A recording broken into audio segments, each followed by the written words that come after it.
Hello, I'm Miriam Kugel and this is Jarek Michalski from New Metrics. We had the privilege to run 2 workshop sessions for OSHRM as part of the 4th annual conference. And our topic was on HR leadership, will you be in or out in the future? And it was a very interesting session and we had a lot of very deep discussions with some of the leading HR managers in Oman. And I want to ask Jarek, what do you think, what were the key points that we took out of this session? A lot of interesting things said. It was, and it was, I guess, the key point, we had a lot of insightful discussions. And when we first came here, obviously we had an ambition to cover a lot more. You know, the very pleasantly surprising thing was that people participated, people engaged, people told us what it's like out there. And the one thing that stood out for me was everybody was hopeful about the future. And they were aware of what needs to be done to transition HR into the new world, and that was really pleasing to see.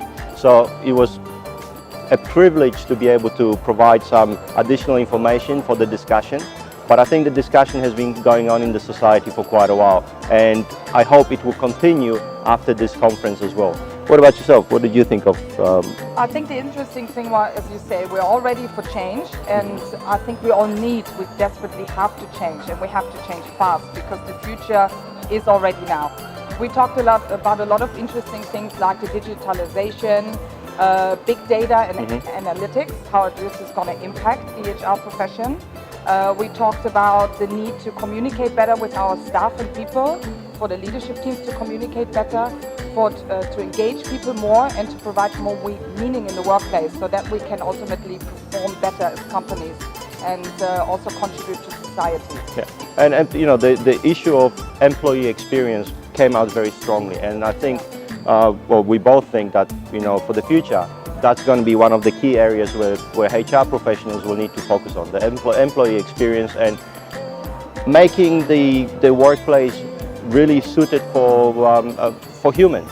You know, right now we're focusing a lot on robotics and artificial intelligence and so on, but at the end of the day, it's going to be the humans who will run the workplace, and that's where HR has a massive contribution to make, is to make sure that workplaces are human-friendly and provide real meaning to people's lives. Yeah. And to provide the employees with the skills that they need to function in the workplace of the future. We had a very deep discussion around what skills employees need around, for example, innovation, design thinking, agility, different ways to communicate and work with each other as technology evolves. So we were very pleased to have a part in this conference, the deep discussions we had, and we want to thank you all for having us at the 4th annual conference. Thank you very much.